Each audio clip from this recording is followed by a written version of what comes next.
Well, stay tuned to the end because we're going to talk about the weather, we're going to talk about new direct flights to Scotland and France, and lots more. So stick with us for the next 10 minutes or so and enjoy your weekly Lanzarote news. And I said we'd kick off with the weather, and I've actually deliberately turned everything around this week so that you can see the sky behind me. And as you can see, it's cloudy. It's still warm, but it is cloudy, and we've had 2 or 3 weeks of pretty cloudy weather on the island, unfortunately. 3 things I'd ask you to remember if you're here and you're disappointed having spent so much on a holiday in Lanzarote. The first is that the UV penetrates clouds, so you will still tan. You will definitely burn. I've seen a lot of burned people on the island over the last couple of weeks or so. The second thing to remember is that it's warm. It's still 25, 26 degrees, so it's considerably warmer than Northern Europe at the moment. So if all you want to do is sit around the pool with a cocktail and have the occasional dip, you can do so, and you still will go home with a suntan. And the third thing to remember is that there is so much to do here when you don't want to spend the afternoon sitting around the pool. I did an exercise for our newsletter readers this week, and I looked at the events coming up on the island in the next 7 days, and it's typical, it's not a particularly unusual time of the year. And there are 27 different things you can do on the island over the next 7 days. And they range from musical events, DJ events, drama, there's a motoring thing, there's a medium giving a performance. It just goes on and on and on. And I think there are something like 9 markets on the island in the next 7 days. So there's always something to do here in Lanzarote, and nearly all of them are completely free of charge. But don't worry, the good weather will be back, we believe, in the middle of next week, and we'll be back to our usual wall-to-wall blue skies and sunshine here. Now, we had news this week that 600 new homes are being built in Playa Blanca, in the Montaña Roja area of that resort. And these are designed to be affordable homes for local residents to live in. They're going to be 2 and 3 bedrooms. They will all have their own private driveway, and they'll be put on the market once they're constructed for sale and also for rental at reasonable prices. So that's good news for the people who are concerned at how difficult it is to find accommodation in the long term here on the island. We had some good news also this week about Noche Blanca, or White Night as you would call it in English. That takes place this year in Teguise on the 26th of July. It's a fabulous event. People tend to dress up in white for it, so you get this kind of mass of white people amongst the white buildings. But there are all kinds of events going on around it, including music being played all day with live musicians, DJs. A lot of the restaurants will do something special, and it just kind of reaches a climax late at night with a fantastic party in the Plaza de Leones, the main plaza in the centre of Teguise. So if you're on the island on the 26th of July, put that one in your diary and come along and enjoy Noche Blanca, or White Night. Saturday 15th of June is Armed Forces Day here in Spain, and the Armed Forces of the Canaries are putting on a big event in Arrecife.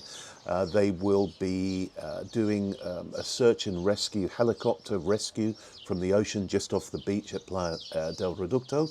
They're going to have an F-18 simulator, which sounds really exciting. You can get a chance to see what it's like to fly an F-18. And they'll also have loads and loads of static displays showing weapons and equipment and the type of stuff that the armed forces use. So if you're at a loose end, head down to Arrecife and enjoy that.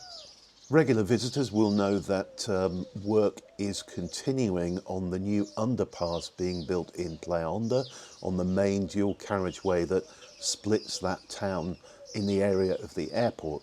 And there's been some big progress this week. The first caisson, as they call it, which is like a pre-constructed massive concrete box shape, has been installed on one side. So they took one carriageway out, they put this caisson underneath, and the top of it they'll remake the road, and underneath it will be the entrance to the tunnel, which will create the new bypass.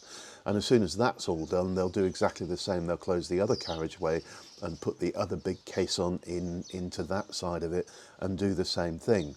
I should warn you, if you're on the island over the next, I guess, month or so, there are likely to be delays there. I've got to go to Playa Blanca later on today, and I'm allowing another 15 minutes on my journey because there's a section of contraflow on that road which tends to slow things down and slow journey times down. So keep your wits about you when you're driving that road, and look out for the traffic all coming to a standstill while the two lanes filter into one. If you're enjoying these videos, please subscribe to our channel if you haven't already. Click the notification bell so that you get notified when they come out every Saturday morning. And just a reminder that I read every single comment. So if you've got a comment or a question, please post it down below, and I will certainly answer your question or respond to any comments that you have. Thank you. Our hunting season kicks off here on the 4th of August. It runs through until the 27th of October for those who are hunting with dogs and ferrets. It's a slightly shorter season for those who are hunting with falcons. Hunting's a controversial topic here, and just to give you a bit of background to it, anyone who goes hunting here has to be licensed to do so. They have very strict limits on the amount of animals they can take. Predominantly they're hunting for rabbit and for partridges. The rabbit was introduced here specifically as a food source in the 18th century, and inevitably they have bred like rabbits, so there are a lot of them on the island, and that's why the numbers are strictly controlled with the hunting. All of the rabbits they catch are eaten either by their own families, or they're sold to local restaurants where they put a menu on called Conejo Campesino, which is very simply rabbit cooked in garlic and olive oil and is absolutely delicious. So it isn't about sport, it is about actually controlling the number of animals on the island and also providing a food source for a lot of people.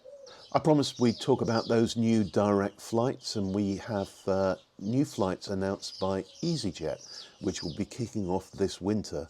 The first of them is a new twice weekly service between Glasgow in Scotland and Lanzarote. That kicks off on the 27th of October.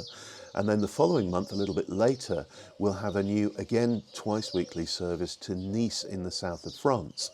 So for our fastest growing market, which is the Italian market, Nice is only 30 kilometres along the coast from that sort of northwest corner of Italy.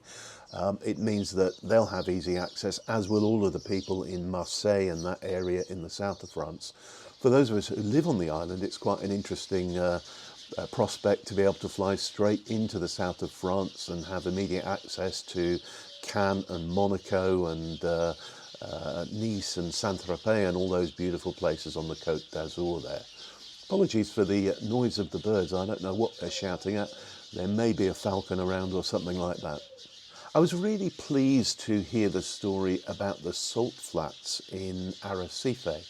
And just to give you a bit of background to it, this is the section of salt flats which overlook Puerto Neos as you go out of Arrecife towards Costa de Gizeh. It's a really, really big area, and historically it was one of the biggest salt flats in the Canaries, and it was created to provide salt for the fisheries and the canneries during the period when Lanzarote had one of the biggest fishing fleets in Europe, and the salt was used to preserve the fish. It fell into decay when tourism started in the 1970s and 80s, and it's a pretty tatty area now. There were several windmills on there which were used to pump the water to the different levels in the salt flats, and they're kind of all falling down, and the sails have gone and the wood has rotted on the sails and so on.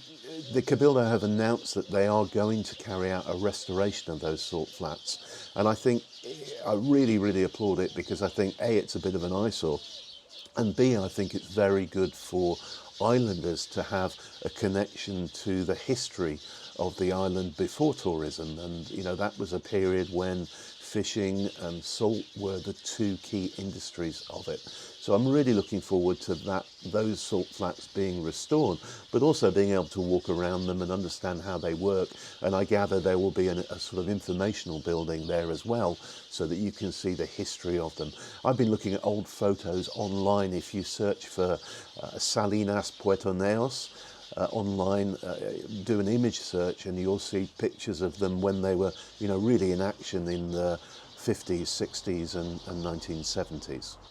And also sticking with Arrecife, we've got two interesting new stores going into the town centre. The mayor, Jonathan de Leon, is really looking to improve the centre of Arrecife and also the periphery of the town as well.